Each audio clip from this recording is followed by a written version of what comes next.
à tous, merci de nous rejoindre sur le plateau du Monde en face. Comme chaque mardi, deux documentaires.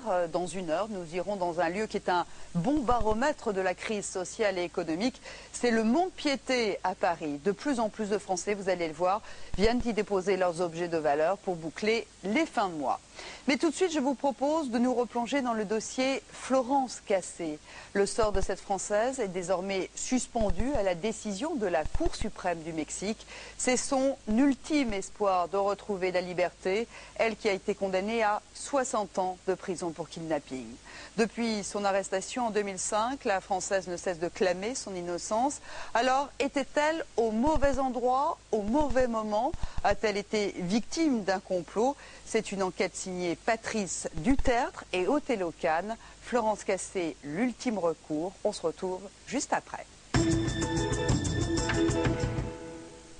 J'en ai trop rêvé, j'en ai trop pleuré, je l'ai trop vécu. J'ai plus envie, je refuse de rêver à une sortie, de penser, d'imaginer comment ça va être. Je peux plus, c'est au-dessus de mes forces. Je veux plus penser à ça. Je refuse de me faire plus de mal que celui que je suis en train de vivre jour le jour. Depuis 6 ans, Florence Cassé purge sa peine dans une prison de Mexico. 60 ans incompressibles pour bande organisée, séquestration et port d'armes. Son dernier recours, la Cour suprême mexicaine qui pourrait la libérer, réviser son jugement ou confirmer définitivement sa condamnation.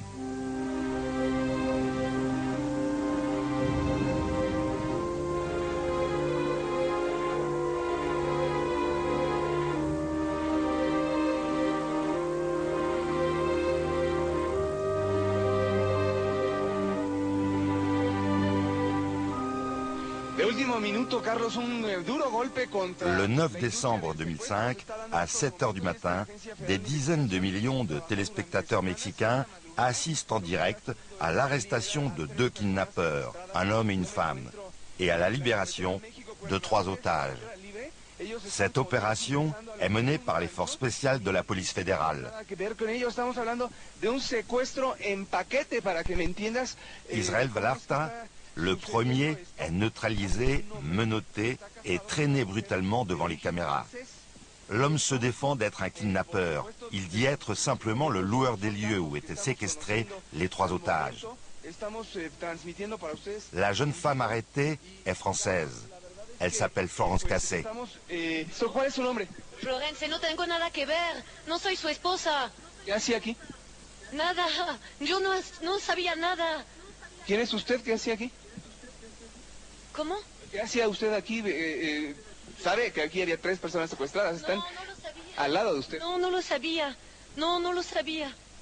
No lo sabía. 3 otages sont libérés. Cristina Rios et son fils Christian, âgé de 10 ans. Mère et fils déclarent le visage flouté, ne pas pouvoir identifier Florence Cassé. Le 3e otage, Ezequiel Flores, accuse formellement la jeune Française de l'avoir frappée, torturée, humiliée. Et il remercie la police fédérale d'avoir mis fin à son calvaire. Florence Cassé et Israel Vallarta tombent sous les chefs d'inculpation, de délinquance organisée, de séquestration et de port d'armes. À l'époque des faits, le 9 décembre 2005, le frère de la jeune femme, Sébastien Cassé, assiste lui aussi en direct à l'arrestation de sa sœur. Il est installé depuis une dizaine d'années comme entrepreneur au Mexique. En 2007, il a décidé de revenir en France. Il accepte aujourd'hui de témoigner à condition que son lieu de résidence ne soit pas identifié. Un matin, à environ 6 h du matin, je reçois un appel donc d'un de mes employés. Et il me dit, Sébastien, allume la télévision, il se passe quelque chose d'important. Donc j'allume tout de suite la télévision, je regarde et aux infos, je découvre l'arrestation en direct donc, de Florence. Donc pour moi, c'était quelque chose d'impensable. De l'autre côté de l'Atlantique, À des milliers de kilomètres, les parents de Florence, Charlotte et Bernard Casset, vivent à Dunkerque. Ils sont informés par leur fils Sébastien de l'arrestation de leur fille. C'était en fait une page de journal, de journal papier, où était décrite l'arrestation et les faits qui s'étaient produits. Et moi, je me souviens surtout des deux photos. Il y avait une photo d'Israël et une photo de Florence, donc deux photos séparées. Et on voyait qu'Israël avait été frappé, il était boursouflé. Florence était complètement échevelée et on voyait qu'elle avait l'air paniqué. Et sur cette photo, sur ce texte, était écrit « Si vous les connaissez, dénoncez-les ». Donc on s'est dit, au premier moment, on a eu l'impression qu'ils étaient morts, qu'il s'était passé quelque chose. Et en fait, on s'est dit non, mais ça doit être très très grave. On n'a jamais cru à aucun moment qu'elle puisse faire quelque chose. J'ai même, si pas le jour même où Florence s'est fait arrêter, le lendemain, je sais que je l'ai fait très très rapidement, j'ai écrit un très long mail à l'ambassade de France, au consul. J'ai écrit un très long mail en expliquant la situation parce que je voulais qu'ils sachent tout de suite, parce qu'ils allaient être, je pense qu'ils devaient être avertis très très rapidement aussi, et je voulais qu'ils sachent que derrière il y avait une magouille, il y avait un montage, et il y avait quelque chose qui n'était pas vrai du tout. Depuis plusieurs années, tous les jours, Charlotte et Bernard Casset reçoivent des centaines de lettres de soutien. Ils ne cessent de revivre l'histoire de leur fille. Florence était dans un lycée secondaire jusqu'à la fin de la classe de première. Et là, à ce moment-là, elle nous a dit qu'elle ne souhaitait pas continuer ses études, mais qu'elle voulait travailler. Donc, elle s'est orientée vers une carrière commerciale. C'est quelqu'un qui a toujours voulu travailler, qui est très actif, qui est très ouvert, qui a besoin de contacts, qui a besoin de voir beaucoup de monde. C'est une battante, elle a toujours voulu, dans son travail, elle est perfectionniste, elle veut toujours faire mieux, elle veut se battre, elle veut gagner, et c'est ce qui, je pense, lui a permis de tenir. Florence est une femme téméraire. En mars 2003, à l'âge de 28 ans, elle décide de rejoindre son frère à Mexico. Les affaires de Sébastien sont prospères. Il l'engage dans son entreprise. En octobre 2004, elle rencontre Israël Vallarta. Israël fait la connaissance de Florence et à partir de ce moment-là, à partir du moment où il l'a connue, j'ai senti aussi qu'il y avait eu quelque chose qui avait été déclenché. Et tous les jours, Israël se présentait au bureau. À partir du moment où il l'avait rencontré, il y avait toujours un prétexte pour venir au bureau et voir Florence. À cette époque, Florence loue un appartement à Mexico en colocation avec une amie, Guadalupe. En 2005, les relations de Florence et d'Israël se détériorent.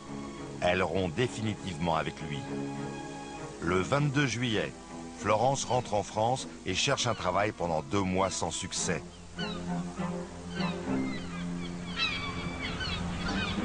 Début septembre, elle reçoit un mail d'Israël Vallarta. Il lui propose de l'héberger en toute amitié, le temps de retrouver un travail. Le 9 septembre, elle quitte la France et le rejoint dans son ranch situé à 25 km de Mexico.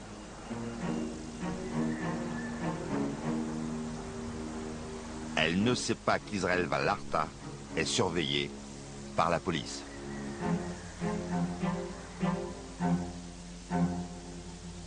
Peut-être elle a péché de naïveté, elle n'a pas cherché à savoir parce que peut-être ça l'intéressait pas, peut-être qu'elle donnait pas d'importance à cette relation non plus. Donc de toute façon la relation n'a pas duré très très longtemps, elle s'est terminée. Peut-être que ça lui a convenu à un moment d'avoir cette relation et puis de pas savoir et puis en se disant je passerai à autre chose plus tard.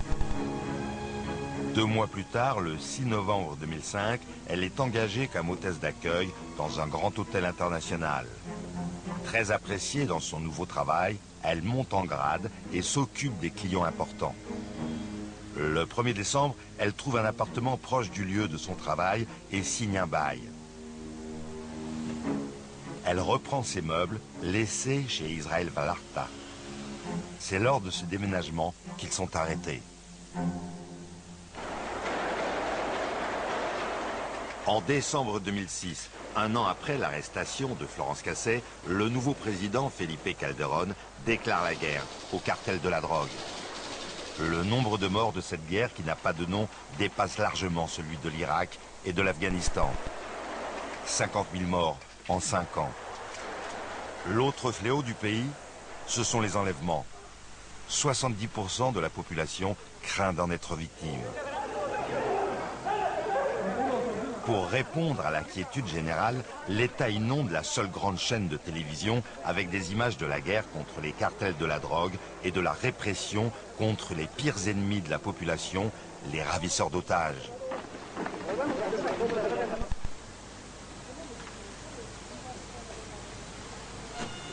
Barricadée dans sa maison, menacée de mort, Annabelle Hernandez est journaliste. Son père a été enlevé, torturé et assassiné. Elle est l'une des rares journalistes qui osent s'opposer frontalement au gouvernement. Elle accuse dans l'un de ses livres le président mexicain Felipe Calderón et son ministre de la Sécurité, Genaro García Luna, d'entretenir des liens avec le plus grand cartel de la drogue du pays. Avec l'assassinat de mon père, j'ai pris conscience, en tant que citoyenne, en tant que mère et en tant que journaliste, du fait que l'impunité et la corruption qui règnent au Mexique sont en train de nous détruire. La situation empire de jour en jour. Il y a de plus en plus d'enlèvements et d'assassinats, de plus en plus d'exécutions liées à la guerre entre narcotrafiquants.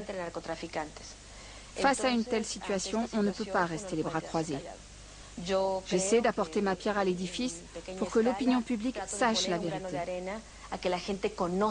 On ne peut pas tolérer qu'il existe au Mexique des policiers au-dessus des lois, des policiers corrompus, qui ne font pas partie de la solution, mais plutôt du problème. Dans ces conditions, la situation ne peut que s'aggraver.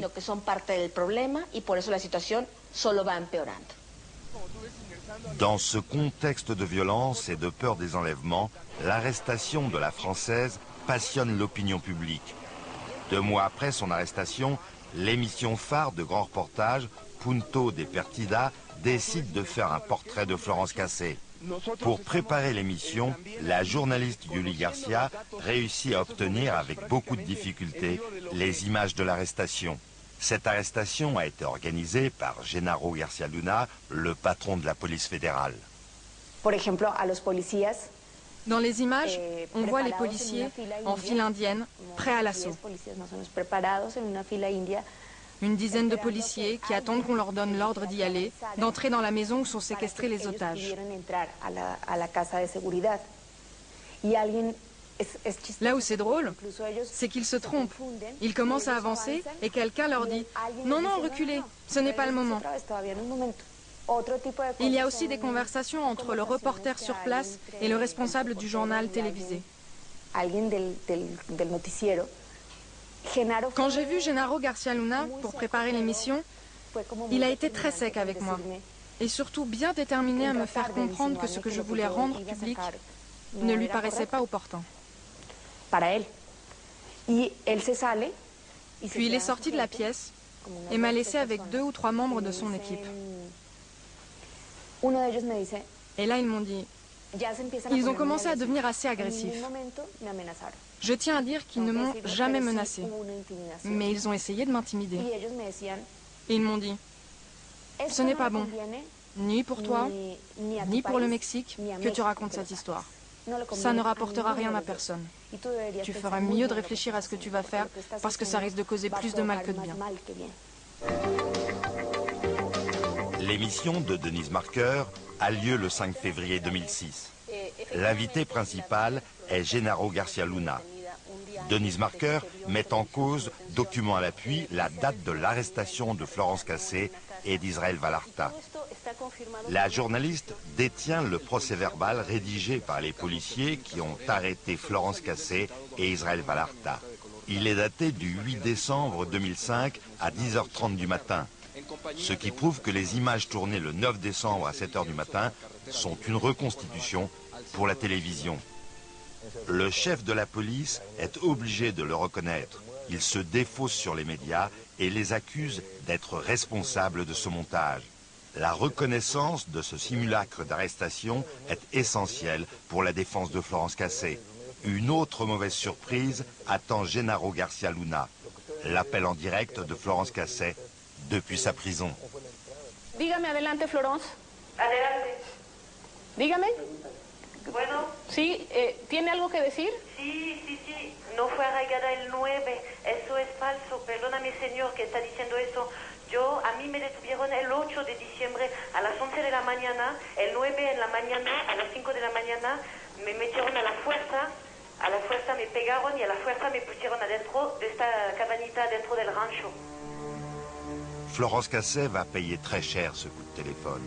Devant des millions de téléspectateurs, elle a humilié le chef de la police fédérale, l'homme tout-puissant du pays.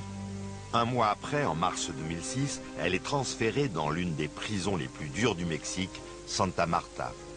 Vous êtes enfermés 24 heures sur 24, pas de vue sur l'extérieur puisque les fenêtres sont fermées, sont couvertes d'une pellicule noire. Et pendant 3 mois, aucun contact avec l'extérieur, c'est terrible.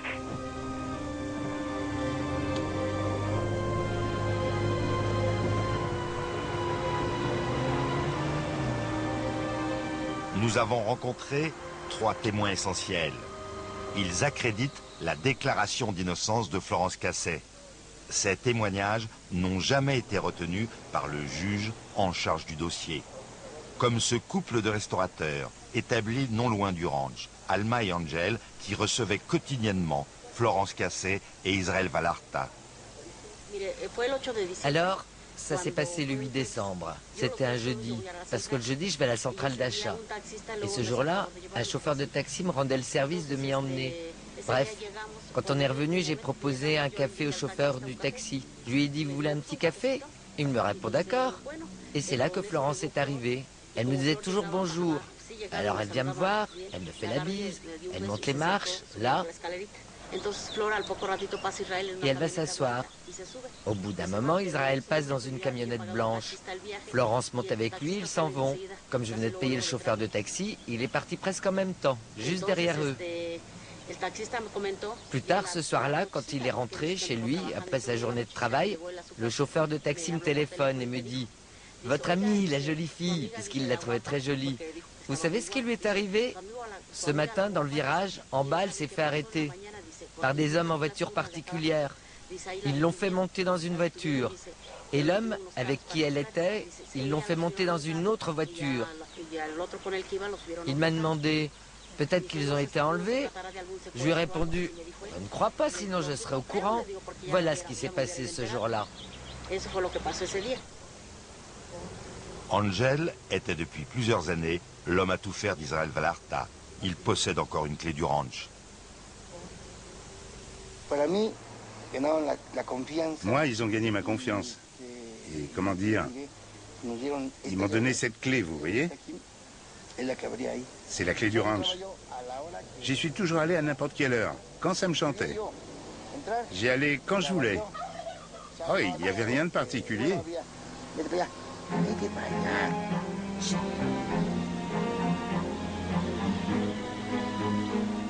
Dans un village situé sur une colline en face du restaurant, nous rencontrons Monica. Elle parle pour la première fois à des journalistes. À l'époque, sa maison était mitoyenne avec le ranch.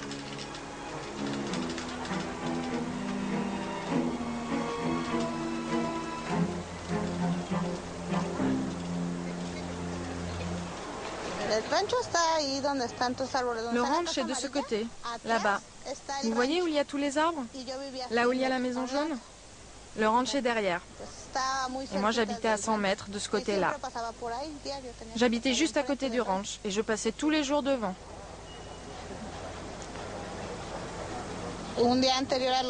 La veille du jour où Florence et Israël ont été arrêtés, je suis passée devant justement pour aller faire des courses. Et j'ai vu qu'il y avait du mouvement. Des gens qui sortaient des choses, les mettaient dans des camionnettes. Ils étaient nombreux, mais je n'ai pas vu si c'était des hommes ou des femmes. Par contre, j'ai vu qu'ils avaient un logo comme ceux des agents spéciaux de la police fédérale, AFI. Comme je vous dis, ça a attiré mon attention, mais je ne me suis pas arrêtée pour regarder. Ils portaient des vêtements sombres, comme ceux de la police. Des fois c'est noir, des fois c'est bleu marine. Mais comme il faisait nuit, on voyait juste qu'ils avaient des vêtements foncés et aussi le logo AFI. Il y en avait qui portaient une cagoule ou une casquette. Alors c'est très difficile de voir qui c'était.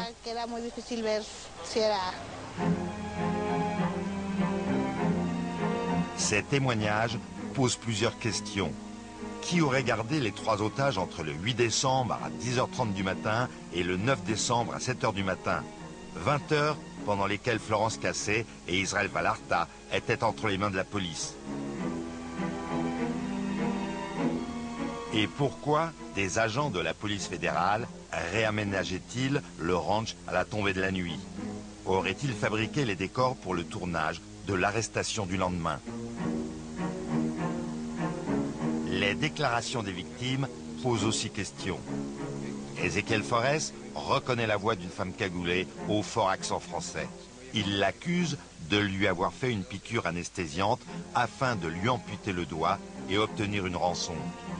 Les expertises médicales certifient pourtant que cette trace est une tache de naissance.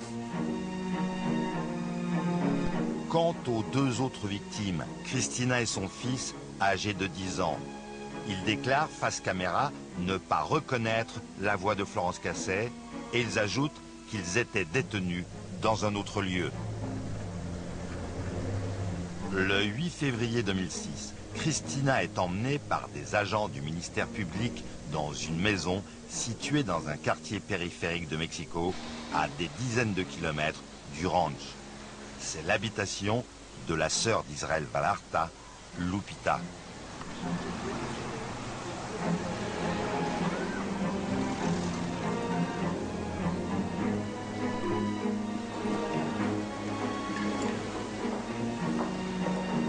Lors de cette visite, Christina reconnaît les canapés du salon, les toilettes et la chambre aménagée où elle était retenue avec son fils pendant plusieurs jours.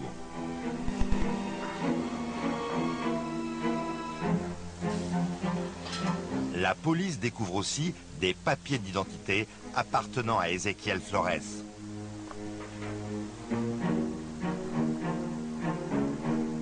Tous ces éléments tendent à prouver que les otages n'étaient pas détenus dans le ranch. 2 jours après cette perquisition, les 3 victimes sont expatriées par le gouvernement vers les États-Unis. C'est de San Diego, en Californie, que la mère et le fils se rétractent et accusent Florence Cassé. Fait étrange, Lupita, la sœur d'Israël Vallarta, n'a jamais été ni interrogée ni inquiétée par la police. L'instruction du procès de Florence va durer 2 ans et demi.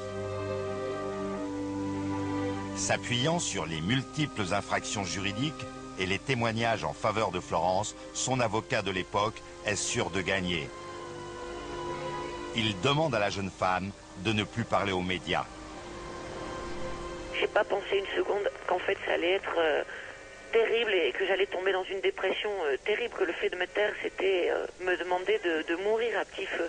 J'ai passé 2 ans et demi en attente de ce jugement, en croyant que j'allais sortir libre, en croyant qu'au bout de ces 2 ans et demi de silence allait être une libération et qu'après j'allais pouvoir crier mon innocence et l'injustice qu'on m'avait fait subir pendant 2 ans et demi. Je ne savais pas combien de temps ça allait durer.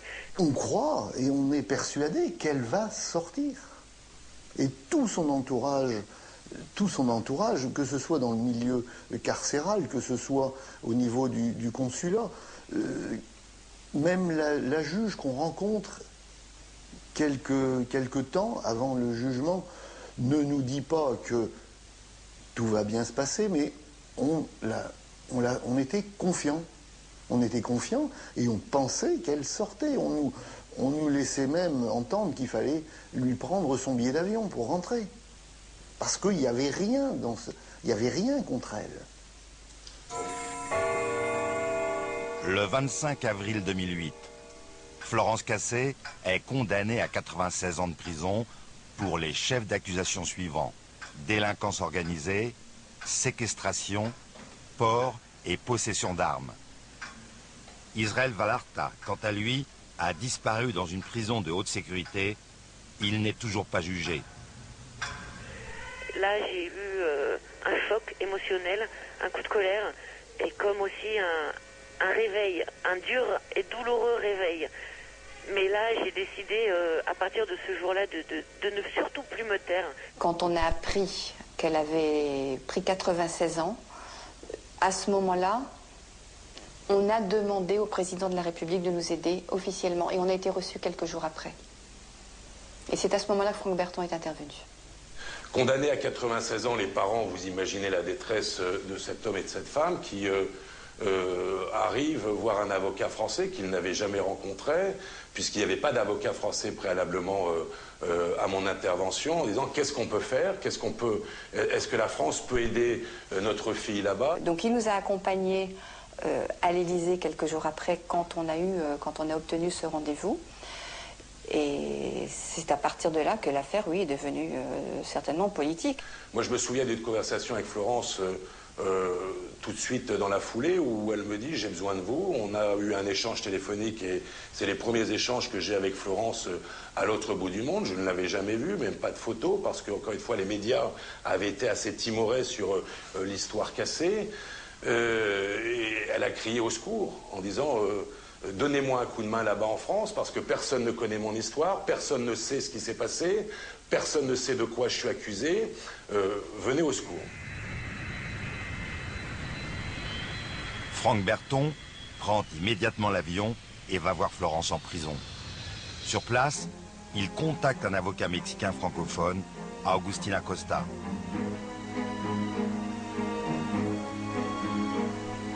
Les deux avocats n'ont que 15 jours pour déposer un recours en appel et étudier les 14 tomes du dossier rédigé en espagnol.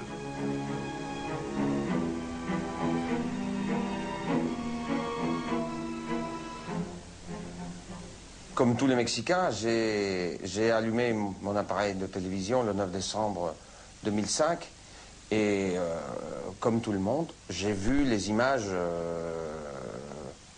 à la télé. Ce sont des images d'une grande puissance, puisque ce qu'on voyait, c'était la police qui faisait un raid sur une maison où il y avait des personnes séquestrées.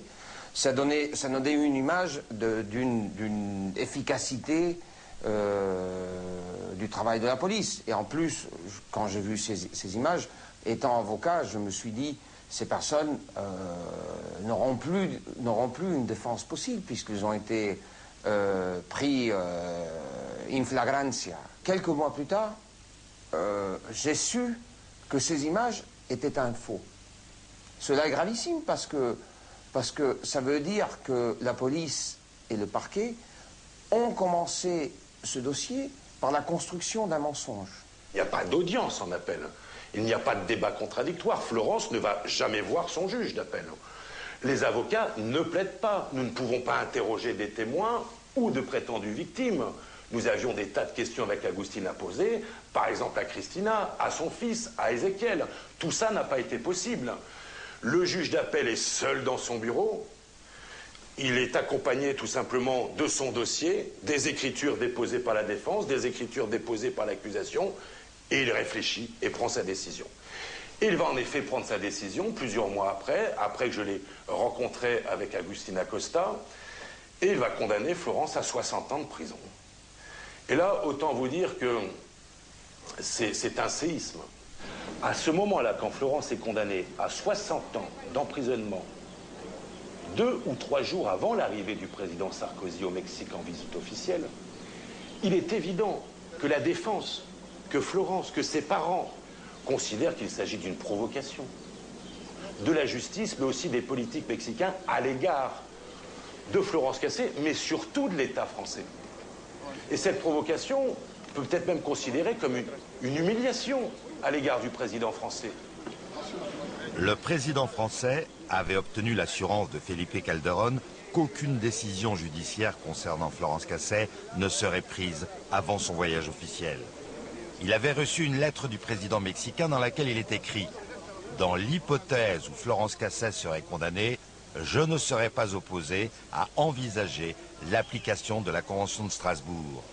Cette convention stipule que les ressortissants des pays signataires peuvent purger leur peine dans leur pays d'origine. » Dès leur premier tête-à-tête, le président Calderón fait part à Nicolas Sarkozy que le Mexique n'appliquera pas les accords de Strasbourg. Mis au pied du mur, le président français, dans un discours au Sénat mexicain, déclare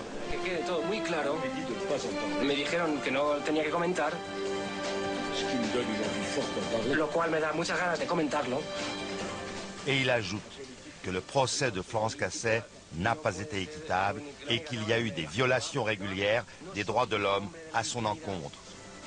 Ce discours est très mal perçu par tout le pays. Officiellement, 3 mois après, le gouvernement mexicain impose à Florence Cassay de purger sa peine au Mexique. En juin de 2010, nous décidons que la meilleure option pour Florence Cassay est de saisir la justice mexicaine et de faire valoir sa dernière carte devant la justice, les tribunaux fédéraux mexicains dans un recours de cassation. Je voulais pas me reprendre une claque, donc je me préparais psychologiquement à une confirmation des 60 ans parce que j'avais trop peur que ça arrive. Le 8 février 2011, la demande de Florence Cassay et de ses 2 avocats est rejetée. Les 60 ans de prison sont confirmés. La seule défense que j'ai trouvée, parce que je m'affaiblis avec les années, parce que ça faisait déjà 5 ans, parce que voilà, on me l'avait déjà trop faite, donc j'avais besoin de me préparer et il fallait surtout moi que je me protège. C'était moi la seule qui pouvait le faire. Mais c'est pas vrai, j'étais une morte vivante moi. On s'était demandé si elle allait résister, si elle n'allait pas faire une bêtise. Ensuite, un petit peu plus tard, on s'est demandé si elle ne pouvait pas tomber sur une détenue qui cherche à lui faire du mal. D'ailleurs, je crois qu'il y a eu plusieurs fois des petits soucis par rapport à ça. On est forcément toujours inquiet, c'est inévitable. Cette nouvelle condamnation amplifie la crise diplomatique entre les 2 pays. Nicolas Sarkozy décide de dédier l'année du Mexique, prévue de longue date, à Florence Cassay. Piqué au vif, Felipe Calderón annule cet événement. Après cette décision, le cas de Florence Cassay devient un débat national.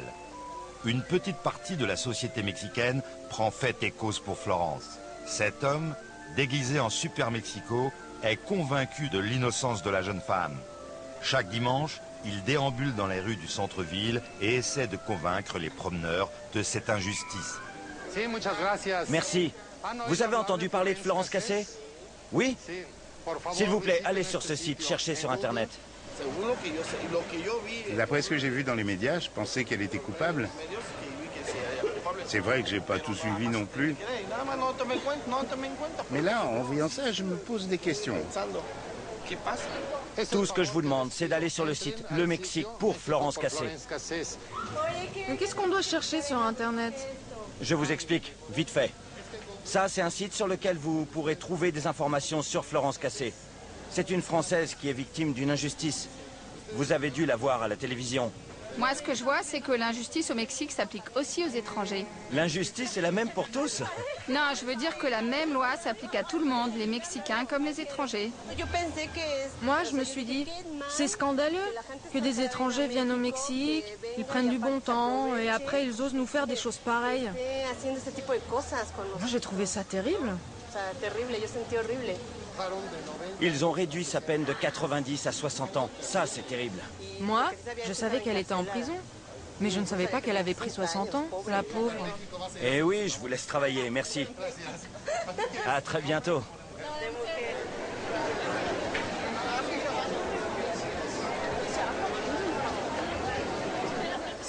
Effectivement, ça fait des mois que je défends la cause de Florence dans la rue. J'appelle ça familièrement évangéliser les gens, pour qu'ils sachent que tout ce que disent les médias complaisants n'est pas vrai, qu'il faut qu'ils aillent sur Internet, qu'ils ouvrent les yeux et les oreilles, qu'ils s'informent par leurs propres moyens. La réaction des gens est très bizarre. D'après mes propres statistiques, je dirais que 60 à 70% des gens pensent qu'elle est coupable. Simplement parce qu'ils ont vu le reportage à la télévision, diffusé par des médias qui l'avaient déjà condamné.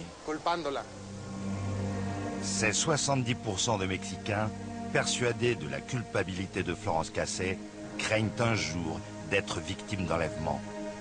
Régulièrement, des centaines de milliers de manifestants, révoltés par ces crimes, envahissent les artères de Mexico.